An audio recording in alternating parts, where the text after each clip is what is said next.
push or pull the food along the gastrointestinal tract. And what is the role of esophagus um, in the digestion? So these will be discussed in today's video. Okay. So first, pharynx. You can see here, this is the structure of the pharynx. I'm sorry, I have forget the pointer. Um, yeah, yes, laser, yes. So this is the structure of pharynx, and this pharynx, you can see here, this all structure comprised from this reddish line to this purple line. This is called pharynx. So pharynx is a funnel-shaped organ that extends from the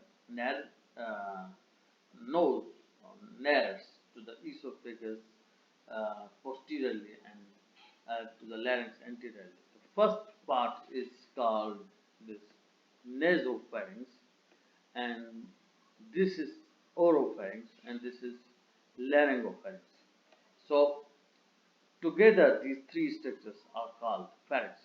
So nasopharynx, oropharynx, and laryngopharynx. The important point here is that this nasopharynx has is not involved in digestion. This is exclusively part which is responsible for the respiration. Nasopharynx is responsible for the respiration. But the oropharynx and the laryngopharynx, they are responsible for both. They can help in breathing and also help in digestion, because air comes from the mouth towards the oropharynx and can pass to the laryngopharynx and then trachea and subsequently. And also the food passes from the oropharynx to the laryngopharynx. So this is about the uh, brief structure of the pharynx. So food comes from the mouth, and from the mouth to the oropharynx, and from oropharynx to the laryngopharynx, and muscular contraction propels the food into the esophagus. Right. So esophagus is a collapsible. This is the structure of the esophagus. Uh, Collapsible muscular tube, and it's about the 10 inches long and lies posterior from backside to the trachea. And esophagus begins at the, as we notice, this is laryngopharynx. When laryngopharynx ends, the esophagus begins, right, through the inferior of the neck and enters into the mediastinum anterior to the vertebral column, right? So if we cut the esophagus of a human or animal, we will and do the histology, we will see that the esophagus of the human is comprised of four layers actually. This is mucosa. First layer is called mucosa. Second layer is called submucosa. Third layer is muscularis, and fourth layer is adventitia. Mucosa, submucosa, muscularis, and adventitia. Right. So if you look at the mucosa, this is the mucosa. So you will find three structures, three substructures in it. The first, these type of cells are called, these are the non-keratinized stratified squamous epithelial cells, and these cells are, uh, are responsible for secreting the mucus.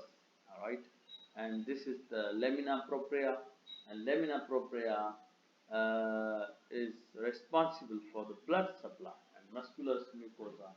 Together, they help. Uh, Together, they secrete mucus, and they help the food. This help the food to mix with the mucus, right? And in submucosa, this is areolar connective tissue, and you can find a lot of blood vessels here, and also the mucus glands, which secretes the mucus, which goes down to the lamina propria and non-chitinous, subsequently secreted in the lumen of the esophagus. This is the lumen of the esophagus. And then we have musculars. This is actually this is made up of our, the sphincter, right? This is the sphincter. This is upper esophageal sphincter, and this is the lower esophageal sphincter. So these sphincters are actually made up of this musculars. So musculars uh, are the musculars, this upper esophageal, sorry, this upper esophageal is made up of this is the type of muscles are skeletal muscles, and the lower esophageal sphincter is made up of the smooth muscles, right? Smooth muscles, okay.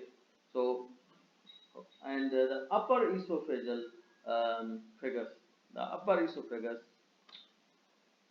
this esophagus is actually regulates the food movement from the pharynx down to the esophagus, right? And the lower esophageal sphincter regulates the food from the esophagus to the next structure, which is called what? You know, stomach. Yes, food comes into the stomach, right? So this was about the brief introduction to the histology. And the adventitia, actually, this is the type of muscles which attach the esophagus, our esophagus, to the surrounding structures. Adventitia function of adventitia is to attach the esophagus to the surrounding structures. So mucosa, submucosa, muscularis, adventitia. These are the layers of the esophagus, right? So now esophagus, actually there's 2 points to remember. Esophagus does secrete the mucus, which helps the transport of the food into the stomach. And second point, it neither produce any enzyme or any take part or any kind of absorption. So esophagus is excluded from secretion of any enzyme or absorption. It is involved in deglutition. So what is deglutition? Is the movement of this is food. This is the bolus of the food from the mouth into the stomach by swallowing or deglutition.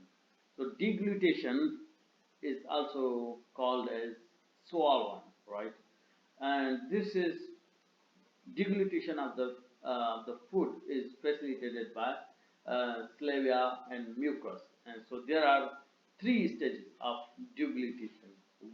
First stage is called voluntary stage, second stage called pharyngeal stage, and third stage called esophageal stage. The food comes into the contact with mouth, and the oropharynx is can be controlled. You can throw food out of your mouth or from your tongue. This is totally in your control. That's why this is called voluntary stage, right? And the bolus is passed from this voluntary stage. Bolus is passed to the oropharynx. Here, bolus comes here in the oropharynx. And the pharyngeal stage is the passage, involuntary passage of the bolus into the pharynx and esophagus. So once your bolus passes the oropharynx, you cannot spit it out, right? So this stage, the pharyngeal stage, is involuntary stage. It's called involuntary stage. And the last stage is called esophageal stage. So once food enters from the oropharynx into the esophagus, it is not in your control. You cannot spit it out. So this is involuntary stage. So 3 stages. Voluntary stage, this is the voluntary stage, and then food passes from the oropharynx to the comes to the oropharynx. This is involuntary stage, and from the oropharynx it goes to the esophageal. From the esophagus, food passes to the stomach. This is also involuntary stage, right? Okay. So swallowing, actually, it starts when food enters into the mouth, and this oral cavity and this oropharynx moves the food, continuously move the food upward, downward,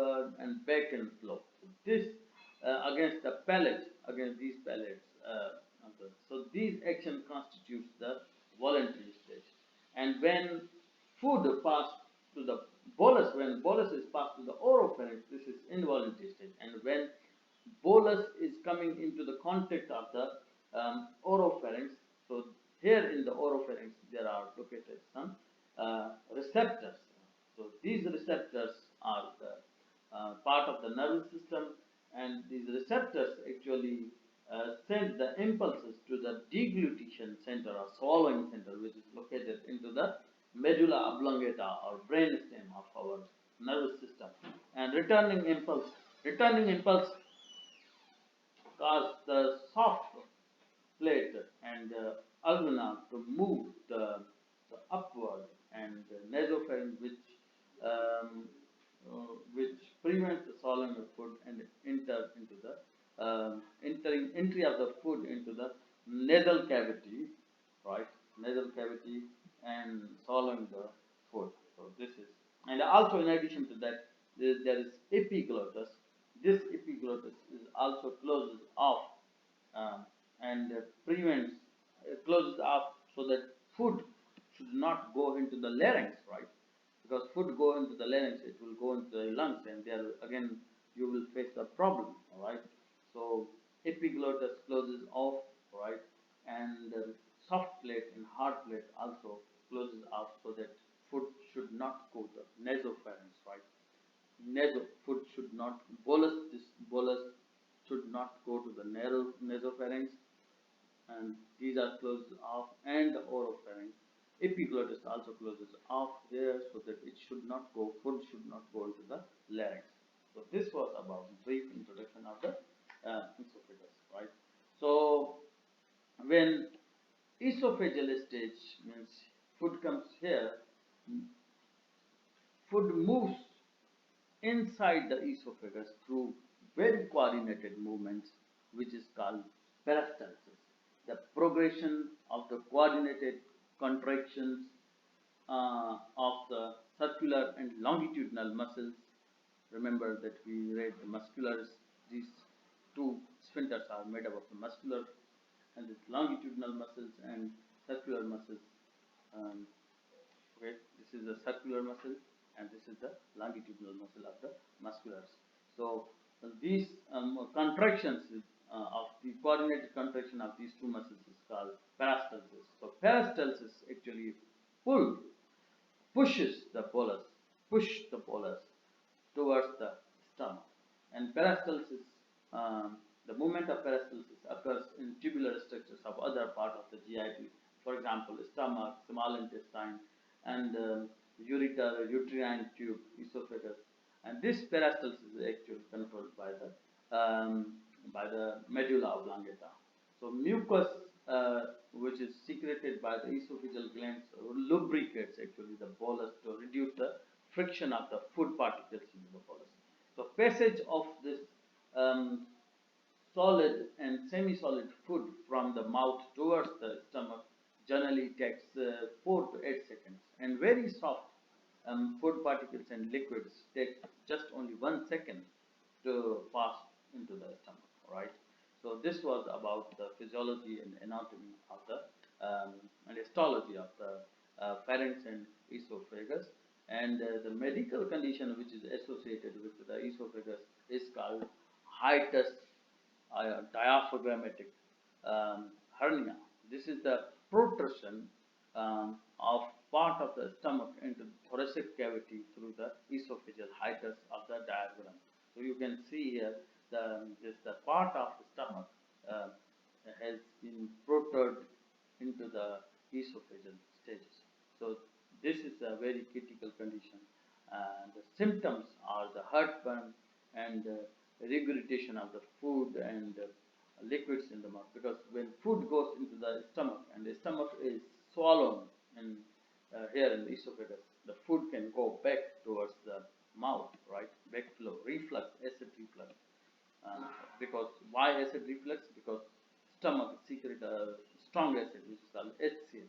If HCl backflow towards the mouth, it causes the acid reflux, and you will the patient can follow the swallowing, and you can Also, patient can feel the chest and the abdominal pain, also the shortness of breath, and vomiting of the blood and passing back of the stool, which may indicate the gastrointestinal bleeding. So this is hiatus hernia.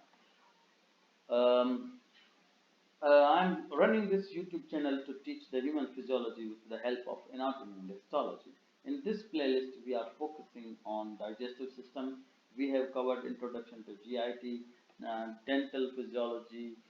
We have covered the layers of GIT. We have covered the peritoneal cavity and all other video lists. You can find the playlist. And these videos are very useful for the students of MBBS, students of BS in Physiology, Biochemistry, Zoology, Microbiology, and BS in Physical Health and Physical Fitness.